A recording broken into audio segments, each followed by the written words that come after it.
Buenos días, gracias por la asistencia de todos ustedes. Hoy vamos a tocar un tema paralelo a lo que es la parte de ingeniería vial, que bueno, regularmente mi área de expertise está en la parte de materiales específicamente. Hoy vamos a hablar un tema que también es importante dentro de lo que corresponde la revisión de aspectos de seguridad vial. Entonces, el tema de hoy es el rol del ingeniero civil en la seguridad vial, el diseño y la prevención que podemos tener dentro de esta área.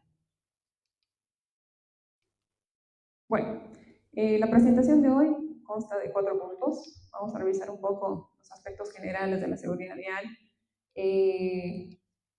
cómo afecta en este caso la ingeniería civil dentro de la seguridad vial y algunas conclusiones referentes al caso. Bueno, como introducción, vayamos revisando cómo es que evoluciona la seguridad vial a lo largo de los años. Primero es que hace 2000 años en China se empieza a revisar o demostrar cuál es la habilidad de los conductores en el control de los carruajes. Eso ya implica un primer paso dentro del control de lo que implica el factor humano en la seguridad vial. Posteriormente, en Roma tenemos las primeras zonas peatonales. Las primeras zonas donde solo se permitía el tránsito de los vehículos por ciertas horas y sectores destinados exclusivamente para el peatón.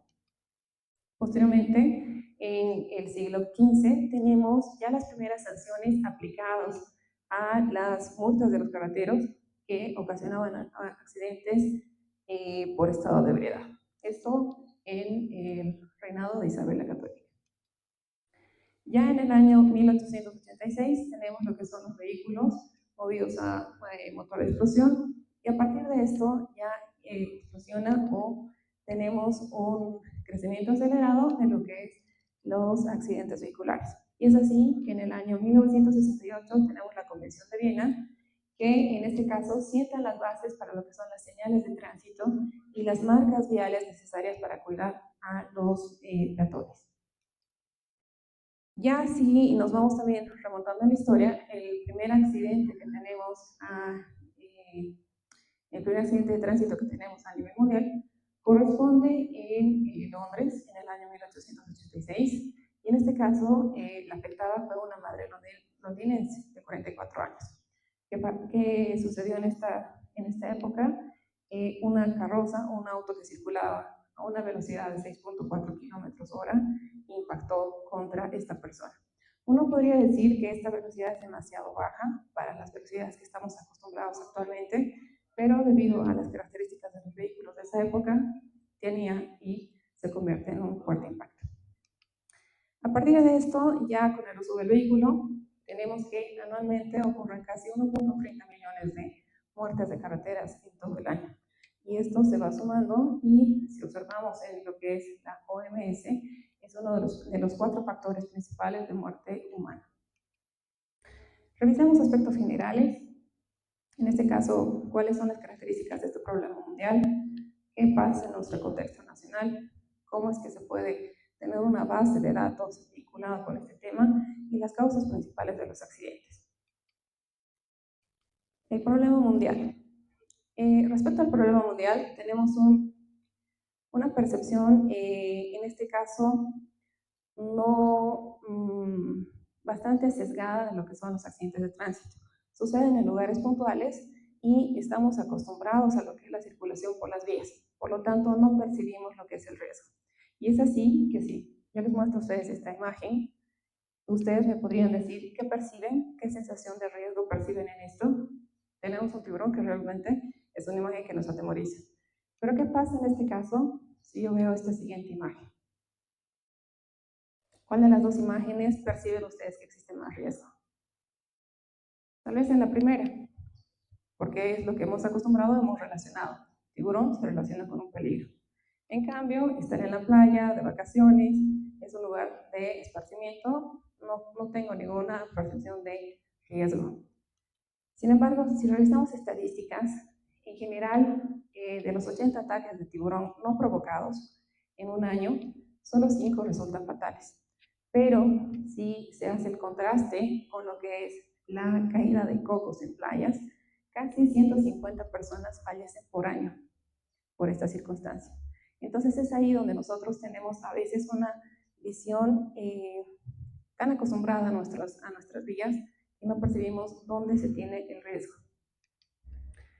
Si revisamos los datos mundiales, en este caso, les decía ya, los datos van entre 125 millones a 130 millones de muertes anuales en el mundo, ¿sí? En este caso, resulta ser la primera causa de muerte entre personas que están entre los 15 y 29 años, personas jóvenes. 3 de cada 4 de estas personas afectadas son hombres, ¿sí? Entonces, la cifra se va incidiendo, sobre todo en el género masculino, en una edad joven. Podemos observar que en este caso los países que tienen rentas bajas y medias son los que tienen mayor índice de afectación por accidentes de tránsito. Observamos que los países con rentas medias tienen casi un 74% y en este caso tienen casi el 50% de vehículos a nivel mundial. Entonces, observamos que países con rentas bajas, en amarillo, y rentas medias, son los que tienen un mayor índice de mortalidad por el efecto de tránsito vehicular. Ahora también la probabilidad de dónde puedo tener o dónde puede surgir este efecto de accidente de tráfico depende de dónde viva, ¿sí? Y es así que en lugares donde tenemos un menor crecimiento, de rentas medias y bajas, es donde se tiene un mayor índice de accidentes. Respecto a las víctimas mortales de esta línea de tránsito, vemos que casi el 49% de la población son afectados en relación a los que son peatones, ciclistas y motociclistas. En América Latina y el Caribe, más del 50% de las muertes corresponden en estos usuarios vulnerables, los peatones, los motociclistas, los ciclistas y un porcentaje también vinculado con los ocupantes de los vehículos. Si observamos el agravamiento que tiene esta circunstancia, desde el año 2004, que eran los accidentes vehiculares, la 9ª causa de muerte, se proyecta que para el 2030 los accidentes vehiculares van a corresponder a la 5ª causa de muerte a nivel mundial. Es así que dentro de su agenda de las Naciones Unidas para el año 2030 se tiene 17 objetivos bastante claros en los cuales se trata de garantizar en este caso la vida y promover el bienestar en todas las edades, y dentro de esto se encuentra reducir lo que sería el número de muertes y lesionados por accidentes vehiculares y lograr que las ciudades y los asentamientos humanos sean más seguros, resilientes y sostenibles. Veamos un poquito los índices a nivel nacional. En el contexto nacional, tenemos una muerte en sitio cada 6 horas en Bolivia. Esto implica también 2 lesionados cada hora en Bolivia y 4 accidentes cada hora a nivel nacional. Entonces, estos son los datos que se tienen del Observatorio Nacional de Seguridad Ciudadana del año 2017. Observamos que esta proyección va a ir aumentando en el tiempo porque tenemos mayor índice o número de vehículos por año, ¿sí?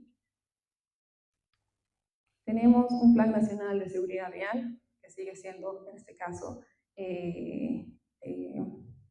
trabajada, pero ningún aspecto normatorio que nos ayude. Otra base importante que tal vez carecemos a nivel nacional es una base de datos, ¿sí? En algún momento hemos trabajado con investigaciones en el laboratorio respecto a lo que son auditorías de seguridad vial, sobre todo en el espacio de Quiracuaro. Hemos tomado un caso de estudio. Y ahí nos damos cuenta que no existe una base de datos que uno pueda corroborar de qué ha pasado en el lugar del accidente. ¿Qué sucede en esto? Uno de los problemas más grandes es que no tengo cómo confrontar los datos. No sé qué ha pasado con la persona o el usuario que ha sido lastimado en sitio y qué ha pasado incluso 30 días posterior, ¿ya? Entonces, no hay un resultado preciso porque no puedo registrar o no tengo una relación directa entre los datos de tránsito y entre los datos hospitalarios, que lo regular en este caso es que existe un cruce de información entre estos registros policiales y hospitalarios. No solo en sitio, no solo contabilizar quién ha sido afectado en sitio, sino también 30 días posteriores al hecho de tránsito. Y es ahí donde empezamos a obtener los datos incorrectos o imprecisos para este esquema.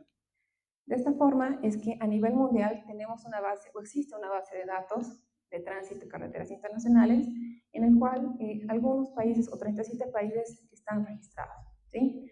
De esta forma, la ventaja que tiene esta base de datos es que hace una correlación de todos los accidentes fatales en sitio y los accidentes o las personas que son involucrados también por un hecho posterior a los 30 días de muerte.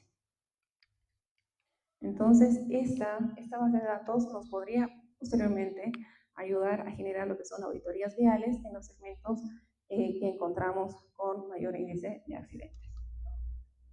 Ahora, revisemos un poquito lo que son las causas. Respecto a las causas, casi un 93% de causas de un accidente de tránsito corresponde a un factor humano, ¿sí? Respecto al factor vehículo, ocupa un 13% de causa, y el factor vía y el entorno es un 34%. En ese sentido, podríamos decir que dentro de la parte de ingeniería civil, los aspectos fundamentales se encuentran en generar un diseño vial seguro, adecuado al ambiente donde está siendo dispuesto, también tener lo que son dispositivos y marcas viales adecuadas al usuario, y revisar el tema de obstáculos, que no se tengan obstáculos fijos cerca a las vías que construimos, ¿sí? Bueno, dentro de esto dirán un 34% respecto a un 93% es muy bajo, pero por lo menos es un porcentaje que podemos tener el cuidado necesario para implementar un efecto de seguridad vial. Si nosotros revisamos el comportamiento de los usuarios, tenemos múltiples causas por lo que un usuario puede causar un efecto de colisión de tránsito, ¿sí? Dentro de, en este caso, el informe mundial que tenemos respecto a la seguridad vial del año 2023, observamos que casi un 66% de los usuarios comete o infringe lo que es un exceso de límite de velocidad. Otro de los factores es las condiciones o la conducción bajo efectos del alcohol, que en este caso va del 10% de la causa de muerte. Respecto a lo que son los motociclistas, la no utilización del casco en los adultos produce un 20% de efectos en los conductores, 30% en sus pasajeros de este tipo de vehículos. Y el cinturón de seguridad tenemos un 20% para los conductores, un 30% para los pasajeros que están sentados al lado del conductor y 50% para los pasajeros que están situados en el asiento de atrás, ¿sí? Entonces, estos datos o estas medidas de seguridad deberían ser controladas dentro del usuario, ¿sí? El usuario o el usuario de la vía tiene que controlar estos efectos de seguridad. En este caso no se tiene una utilización para lo que son también los sistemas de retención infantil para los niños cuando son conducidos en el asiento posterior, y la conducción distraída actualmente tiene un efecto de casi el 30 al 52% del uso del teléfono, ¿sí? Cuando estamos conduciendo, revisando mensajes, entre otros, ya tiene un efecto de casi el 50% de los accidentes para quienes lo van revisando, y de un 48 a un 65% para quien tiene el uso de manos libres dentro del vehículo. Entonces, sumados, sí, tenemos varios tipos de efectos que suman dentro del conductor. Si nosotros afrontamos el siguiente parte o el siguiente contexto de la infraestructura vial segura, en este caso, la infraestructura vial segura tiene que permitir o eliminar que se reduzcan los riesgos de todos los usuarios, ¿sí? En este caso, incluyen las personas con discapacidad, que muchas veces obviamos este aspecto. Entonces, en este caso, las infraestructuras no solamente tienen que ser previstas de la parte de una construcción nueva, sino también desde lo que serían las vías que ya son existentes, un mantenimiento preventivo y rutinario que permita, en este caso, una conducción segura. A pesar de esto, dentro de este informe de la Situación Mundial de Seguridad de la Organización Mundial de la Salud del año 2023, se observa que la mayoría de las vías de tráfico, en este caso, son construidas para los vehículos, más no para los que son los usuarios vulnerables. Y es así que solo el 0.2% de la longitud total de vías a nivel mundial corresponden o están distribuidas para lo que son carriles de bicicletas.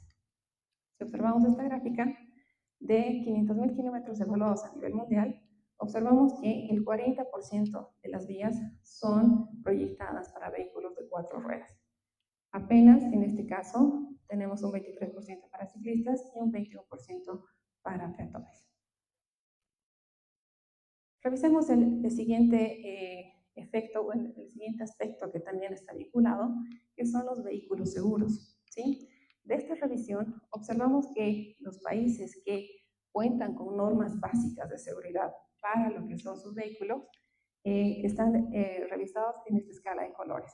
Blanco, desde un punto que no existe control sobre el vehículo, hasta un verde oscuro, que son los que tienen mayor control dentro de estas unidades. Entonces, solo 38 de 134 países tienen normas internacionales de seguridad e inspección vehicular, ¿sí? Y se detecta que en 79 países no existe legislación alguna sobre la seguridad de vehículos de 4 ruedas. Y este es un problema que tenemos vigente a nivel nacional. Si bien tenemos una inspección vehicular, esta no cuenta con una legislación de qué pasa si es que este vehículo no tiene las condiciones adecuadas para circulación, ¿sí? Y este suma dentro de estos factores de efecto de seguridad vial. Y efectivamente vemos en Bolivia que en este cuadro comparativo no cuenta con una legislación sobre lo que es utilizar un vehículo seguro. Bueno, ¿qué aspectos podemos nosotros aportar dentro de la ingeniería vial? Tenemos algunos factores que nosotros ya dentro del diseño que estamos proyectando podemos implementar. En este caso, más allá de las definiciones básicas que ya tenemos en el diseño geométrico, podemos implementar lo que son revisión de modelos de seguridad, revisión de modelos de velocidad, revisión de los costados del camino, revisión de carriles auxiliares y lo que son las rampas de escape, ¿sí? Entonces, revisando estos, por ejemplo, lo que son los modelos de velocidad, una vez que ya tenemos un diseño geométrico elaborado, podemos realizar una revisión previa antes de que este sea construido y revisar si el diseño es consistente. ¿Consistente con qué? Con la velocidad que el usuario pretende alcanzar y lo que el camino le está otorgando. Y en este caso, podemos ver o revisar los criterios basados en el índice de trazado. ¿Qué sucede en esto? Revisamos los puntos más conflictivos, resultan ser muchas veces las curvas, y si los grados de curvatura van de acuerdo a una consistencia de velocidad del diseño. ¿Qué podemos revisar adicionalmente? Tenemos diferentes modelos relacionados con la velocidad del proyecto y si esta velocidad del proyecto está dentro de los máximos permitidos dentro del diseño. Es así que podemos proyectar en este caso cuál es la velocidad máxima que puede soportar el diseño de esa vía y cuál es la velocidad del proyecto prevista para el diseño. Ahí revisamos en cada uno de los puntos de las curvas, sobre todo en este caso que son las más conflictivas, y analizamos cuáles salen dentro de este rango seguro de diseño. Se puede realizar esto de preferencia antes de, bueno, en el proceso mismo de diseño geométrico, incluso cuando ya está construido. Esto a través de auditorías de seguridad vial.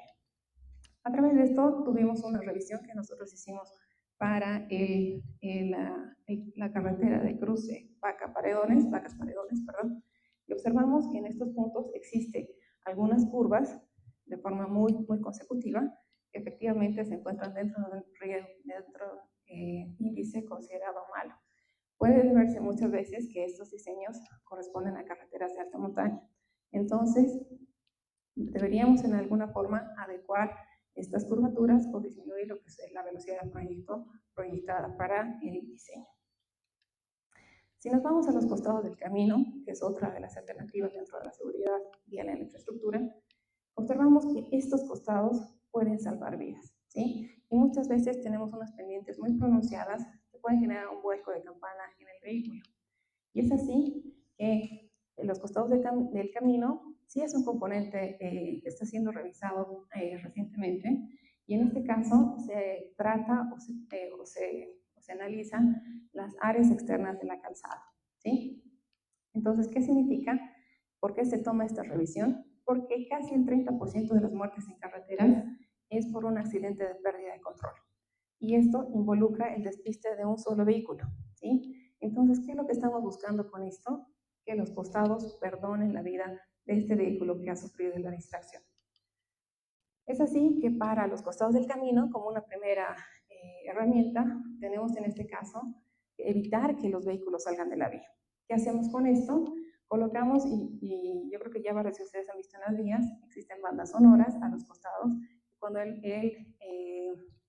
conductor está distraído o en una tangente que es demasiado extensa, empieza ya a ver que no hay ningún peligro existente, tenemos las bandas sonoras, ¿sí? Esto se puede de alguna forma, cuando se está desviando, empezar a sonar y despierta al conductor. También podemos ensanchar los carriles de circulación donde se pueda o donde el diseño lo permite, mejorar el alineamiento horizontal de la vía. En este caso, revisar el mantenimiento del pavimento, que en esta época de lluvias, por ejemplo, ha sido bastante afectado por baches y que también incide en la seguridad vial. Y paralelamente podemos también demarcar sitios o señalizaciones adecuadas, ampliar lo que son las banquinas, pavimentar los espaldones y banquinas, porque en ese caso puede permitir que una vez que salga todavía entre en control del vehículo. Y sobre todo eliminar el desnivel entre lo que es el espaldón y la banquina del carril de circulación. De esta forma observamos, por ejemplo, este tipo de costados del camino que tienen lo que es una banda sonora, ¿ya? ¿Qué más? Podemos minimizar la probabilidad de que el vehículo colisione con un elemento que es fijo, ¿sí? Y en este caso, implementar lo que son elementos que sean traspasables y seguros. Además, podemos reubicar objetos fijos que pueden generar alguna colisión peligrosa o, en este caso, delinear obstáculos o zonas que tengan riesgo. ¿Y qué más? Podemos reducir la severidad del accidente, en este caso, promoviendo un equipamiento adecuado, como lo que son los postes, en este caso que pueden ser quebradizos, que un poste no genere un choque, sino que se pueda quebrarse una vez que se tenga el impacto, y disponer de sistemas de contención vehicular a los bordes del camino. De esta forma, estos costados que regularmente tienen una pendiente pronunciada, pueden tener una pendiente más leve y de alguna forma tener una zona libre disponible para que el operador pueda o el conductor pueda disponer. Y del mismo modo, revisar que no existan objetos fijos que sean peligrosos que también puedan impactar. Es así que observamos, por ejemplo, en esta gráfica que tenemos una zona despejada, sí, es una implementación de un costado del camino que está generando esta prevención, y podemos observar, por ejemplo, acá las huellas de un vehículo que ha usado este costado del camino. Si analizamos en el camino, le ha dado el suficiente espacio como para no colisionar con lo que es el poste, ¿sí? Entonces, son costados que permiten y perdonan errores humanos. ¿Qué más tenemos? En este caso, bueno, nuevamente lo que son las líneas sonoras, lo que son delineaciones en barreras de separación, y por ejemplo, aspectos ya, como les mencionaba, de auditoría vial. Una vez que ya está construido, uno puede todavía tomar las medidas correspondientes para evitar accidentes, y tenemos, por ejemplo, este trazado, ¿sí? El conductor que va por acá, aquí pierde la seguridad de cómo va posteriormente el camino, si es una curva, si continúa la tangente, etc. Entonces, por ejemplo, este es un antes que observamos, parece ser una tangente, pero una vez que implementamos medidas de seguridad, notamos que el usuario puede, en este caso, intuir qué va a pasar después. Esta es una curvatura un tanto cerrada, pero que ya va avisado desde unos metros antes. Utilizar lo que son barreras de aproximación a los puentes es importante, tal vez con esta amplitud para que eviten también colisiones directas con los puntos. Tenemos en este caso lo que son las rejas atravesables de alcantarillas, pocas veces utilizadas dentro de lo que son estos elementos de infraestructura, que alguna vez, en este caso, puedan no incluir o no meterse directamente en la alcantarilla, sino puedan trasvasar y quedar a un costado.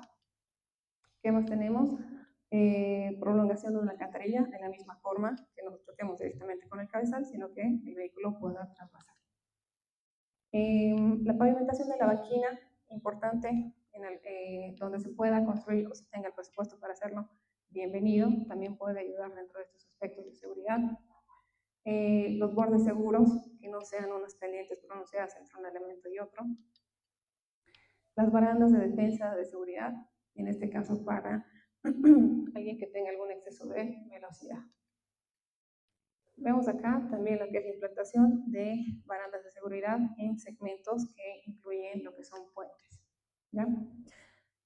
Paralelo a esto tenemos otro elemento que pueden ser los carriles auxiliares, que en este caso lo que nos va a permitir es, sobre todo, donde existen lugares altos de flujo vehicular, que donde se tengan vehículos pesados, tenga paralelamente una ruta o un carril donde puedan circular los vehículos livianos, ¿sí? De esta forma, que el tránsito sea fluido, que no tengamos que hacerlos trasvasar los vehículos pesados que regularmente circulan de forma más lenta. Y en este caso, podemos superar lo que son las demoras del movimiento del tráfico pesado y lo que es eliminar los embotellamientos en sectores de alta pendiente. Además, en este caso, tenemos muy pocos segmentos de sobrepaso en las rutas y nos puede permitir, en este caso, que podamos hacer el traspaso de una forma segura. Las rampas de escape utilizadas en uno de los últimos proyectos en lo que es la carretera hacia Oruro, tenemos también lo que son el uso de rampas de escape en segmentos donde tenemos alta pendiente, ¿sí? En este caso, ya cuando tenemos los vehículos pesados, tenemos una aplicación intermitente de lo que son los frenos, y estos pueden calentar en estos elementos de descenso. Entonces, esta fatiga térmica va a generar alguna inutilización en los frenos y el conductor puede perder lo que es el control y en lo que son estas pendientes. ¿Para qué nos ayuda estas rampas de escape? Para que si la pendiente es demasiado extensa, el conductor pueda, en este caso, desviarse y emplear esta rampa de escape y de alguna forma evitar y colisionar con vehículos y en este caso detener el vehículo afectado. Esta rampa de escape tenemos tres tipos de esquemas. Tenemos los modelos gravitacionales, los montículos de arena y los lechos de frenado, ¿sí? En este caso, los gravitacionales, pues juega esta contraparte de que con la gran longitud y la importante pendiente, el vehículo de alguna forma va a frenar, ¿sí? Una vez que pierde lo que es el dominio de los frenos. ¿Qué pasa con los montículos de arena? Tenemos regularmente montículos de arena que pueden ser colocadas en estas rampas de escape y tienen que estar constituidos por arena suelta, ¿sí? Regularmente esta longitud no va a sobrepasar los 120 metros, es decir, casi una cuadra de extensión, y esto va a incrementar lo que es la resistencia al rodado por parte de la arena seca. Uno de los puntos importantes de esto es que regularmente se tiene que hacer el mantenimiento de este montículo de arena para que no sea más bien un elemento de choque. Y los lechos de frenado, que en este caso también están paralelos a la vía, en este caso se utiliza material granular suelto, y de tal manera que este va a aumentar la resistencia en el vehículo y lo va a detener. Entonces, esos serían elementos que nosotros podemos incluir dentro del diseño vial que pueden ayudar, en este caso, a disminuir colisiones de tránsito. Dentro de las conclusiones de esta temática, podemos tener 4 puntos importantes, y el primero es que la ingeniería civil desempeña un papel fundamental en el diseño y la planificación de las estructuras viales que se vayan a implementar, buscando que éstas sean seguras, ¿sí? Genera, en este caso, afectando o involucrándonos en lo que es el diseño, en lo que es la señalización, en lo que es el uso de materiales resistentes y un drenaje eficiente para estos accidentes que pueden darse en las vías. El diseño debe ser enfocado al usuario, ¿sí? Nosotros estamos diseñando para que un usuario use estas vías. Entonces, tenemos que promover zonas de reducción de velocidad, zonas donde se tenga pasos peatonales seguros, dispositivos de advertencia que minimicen lo que son los impactos. La seguridad vial no solo depende de un diseño inicial, sino que también es un mantenimiento periódico de la infraestructura, es lo que mencionábamos. Una vez que está construido, sobre todo en esta temporada de alta precipitación, necesitamos mantener, en este caso con buena calidad, los pavimentos, ¿sí? Y este también va a garantizar y va a afectar de alguna forma que podamos reducir los riesgos en este tipo de infraestructuras. Ahora, un tema fundamental también es que una vez que está construido nuestro proyecto, podamos implementar auditorías de seguridad vial, no solo en la etapa de planificación, sino también en la etapa de construcción y operación. Y estos tipos de auditoría no solamente son realizados por ingenieros civiles, sino también es un equipo multidisciplinario donde se involucran ingenieros viales, ingenieros de tránsito, urbanistas y otros expertos en factores humanos que pueden asegurar una evaluación integral de lo que es la vía para mejorar los aspectos de seguridad vial. Bueno, esos serían los puntos que quería compartir con ustedes. No sé si tienen alguna consulta al respecto.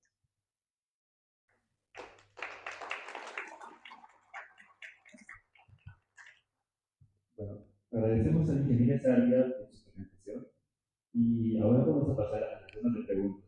Nuevamente les sugiero levantar la mano para sugerir la participación.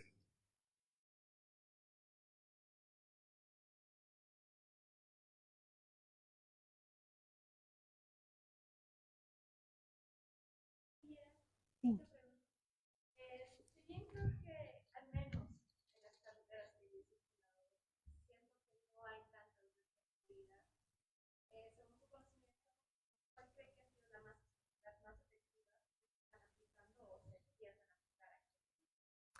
Y respecto a los modelos de velocidad, alguna vez ya lo hemos implementado incluso en la materia de diseño geométrico, lo hemos visto.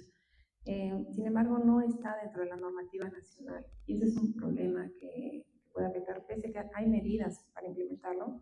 La normativa nacional tiene que, de alguna forma, controlarte que tú lo apliques. Entonces, dentro de estas medidas, me parece como, o sea, realmente me dio mucha alegría ver que, por ejemplo, en esta última ampliación que tuvimos de la doble vía de Oruro La Paz, colocaron lo que son rampas de escape. O sea, sí hay una, por lo menos una he visto. Si es que no hay más en el camino y no me he distraído. Pero me parece que mucho va desde que la normativa sea actualizada e incluya dentro de los futuros diseños que esto sea llevado a cabo. Pero alguno que otro, bueno, por lo menos una rampa de escape, sí hemos visto en los últimos proyectos. Los demás modelos de velocidad y otros son parte también de actualización de normativa que tenemos que incluir en una siguiente fase. ¿Alguna duda más? Dígame. 15 años, ABC, unas veces española, yo los manuales de diseño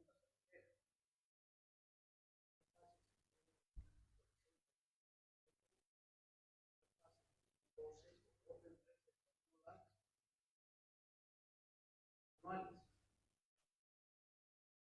donde se habla, hay elementos no se pueden aplicar a la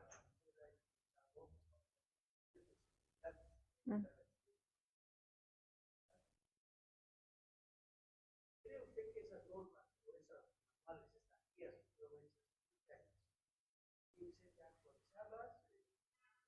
Digamos, esas normas tomando en cuenta que a veces los dueños antes de los documentos no los aplican. Solo que revisan finalmente los diseños y las carreteras que van. Claro. Bueno, gracias, doctor, por su pregunta. Sí, efectivamente, en estos manuales, ya vi, por ejemplo, esto de las rampas de escape, están por lo menos nombradas, tal vez no mencionando los detalles específicos de construcción, pendientes, detalles técnicos de la misma aplicación, pero, digamos, la recomendación está ahí. Creo que tal vez uno de los problemas que tenemos con la construcción de vías es que buscamos que la vía sea lo más económica posible. sin prever acciones futuras o cómo es que este se vaya a desarrollar con el usuario de aquí a 10 años. De aquí a 10 años vamos a tener un incremento de vehículos, vamos a tener incremento de peso, incremento de muchas cosas, pero a veces construimos con lo mínimo y las mínimas condiciones sin prever o sin hacer estas auditorías en la etapa inicial para revisar si realmente va a cumplir con estas especificaciones o por lo menos estamos dándole una calidad de seguridad al usuario. Pero bueno, es lo que pasa, muchos de los proyectos buscan en la mínima inversión y regularmente estas ampliaciones de los costados, rampas de escape, aplicación de otros modelos, van a implicar un costo superior. Entonces puede ser que una de las causas pueda ir en esa línea. Sin embargo, sí, dentro del manual que tenemos hace 15 años, algunos de los puntos se mencionan. Me parece que tal vez tendríamos que hacer un hincapié en actualizar sus especificaciones de construcción. Podría ser una herramienta. Usted es especialista en carreteras de alta montaña.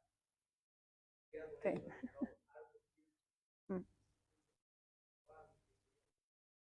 ¿Qué nos puede decir al respecto? Sí, problema con nosotros. En muchas carreteras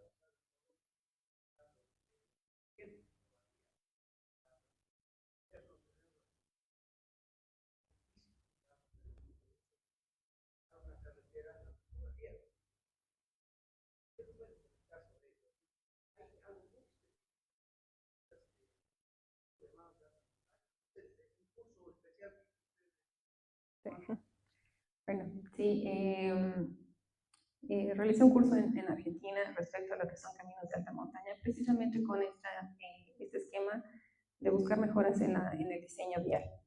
Y dentro de lo que sería estas mejoras que presenta la Universidad de San Juan, que tiene esta especialización y maestría dentro de caminos de alta montaña, uno de los puntos específicos que trabaja son los modelos de velocidad, que lo han estado aplicando. Me parece que mucho también va con el tema de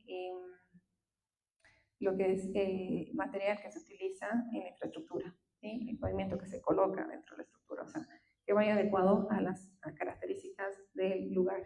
En este caso, que tenga la rugosidad suficiente para que tenga un buen contacto con el neumático pavimento, lo que son estos usos de bandas sonoras, señalización vehicular. En este caso, mostrado en uno de los diapositivas, teníamos una aplicación justamente de los modelos de velocidad aplicado a una carretera que se construyó acá en Bolivia y que donde tenemos más problemas en las curvas cerradas, ¿no? Tenemos curvas demasiado cerradas en algunos puntos que efectivamente la topografía no nos permite ampliarlo, pero tal vez podríamos mejorarlo con lo que son elementos de señalización que nos muestre o que nos anticipe el peligro que podemos nosotros tener al circular por ese segmento. Pero me parece, más que todo en esto, puede afectarse o puede mejorarse con aspectos de señalización vehicular, con el tipo de material que pueda disponer en la infraestructura y revisar en algunos puntos donde pueda tener extensión, ya sea de los costados del camino o tangentes extensas, qué otros elementos puedo incorporar para el usuario que pueda en algún momento distraerse en su conducción.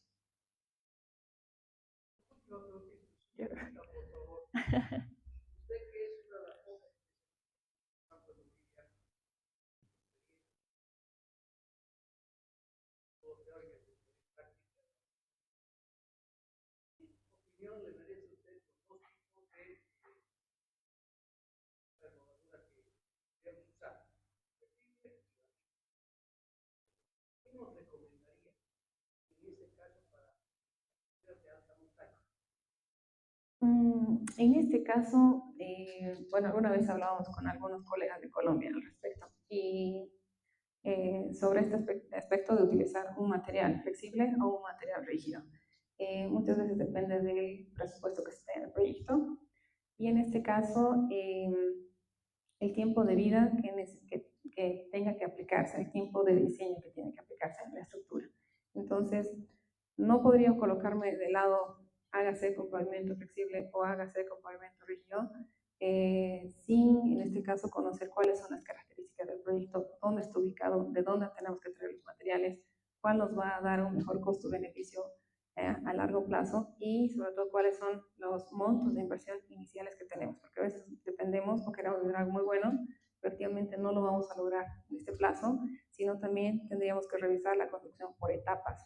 Tal vez el proyecto le sugiere realizar, en este caso por una inversión baja, puedo hacer una primera etapa y una siguiente ampliación para que mejore lo que son los materiales. Pero el usar un material u otro, exactamente dependiente de dónde nos ubicamos, presupuesto, maquinaria, y sobre todo aspectos del financiamiento inicial.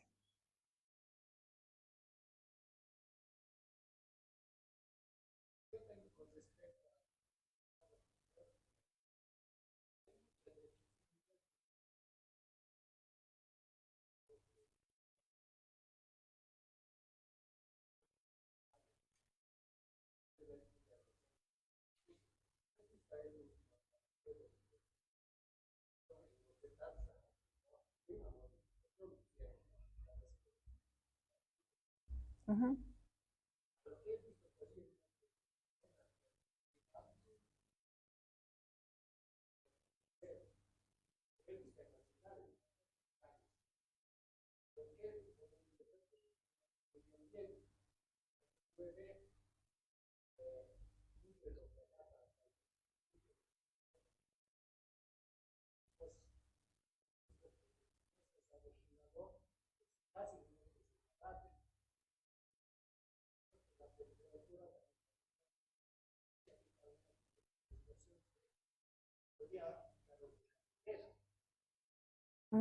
Ya, el tema de los setados, en este caso se conoce como pavimentos articulados. Sí, es un material que incluso resiste más que un pavimento rígido en, digamos, en plazos de construcción, ¿no? Sí tiene las ventajas de que puedes hacer reparaciones puntuales sin afectar circulaciones, como tenemos en este caso, por ejemplo, con las losas, tenemos el rompimiento de losas, el quiebre de las losas, o en el caso de los pavimentos flexibles existen puntos tal vez de una construcción inadecuada, donde tiene más fallas o no llega a tener la resistencia correspondiente. Sí, los pavimentos articulados son una herramienta que son implementados también para caminos. En este caso han sido implementados para caminos de bajo tránsito, lo que no limita que puedan ser utilizados para tránsito pesado. Pero en este caso, me parece que su uso, sobre todo, viene en este esquema de pavimento urbano, precisamente por, bueno, un poquito también por la estética, y lo otro que respecto a lo que son el tema de impermeabilización, al ser reticulares, generan infiltración del agua. Entonces, varias de las otras estructuras tienen una capa granular que cumplen diferentes funciones de infiltración, y el revestimiento precisamente busca, en este caso, impermeabilizar la estructura inferior para que no tenga asentamientos.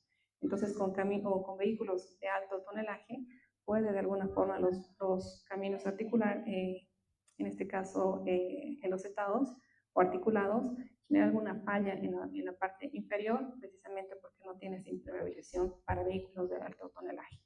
Puede ser una de las causas. ¿Alguna consulta? Creo que ninguna. Agradecemos una vez más a la maestra Hussein por su grandiosa presentación y su pasión en el tema. Bueno, esperamos verla pronto en alguna actividad futura y unos aplausos para nuestra invitada. ¿Alguna palabra? Bueno, muchas gracias a los que se dieron un espacio para conversar un poco del tema. Muchas gracias por las preguntas. Y nada, el interés de mostrar estos temas es también de generar que los estudiantes encuentren también algún punto donde ustedes puedan generar investigaciones en esta área, ¿no? Hemos hecho ya unas 2 investigaciones en seguridad vial.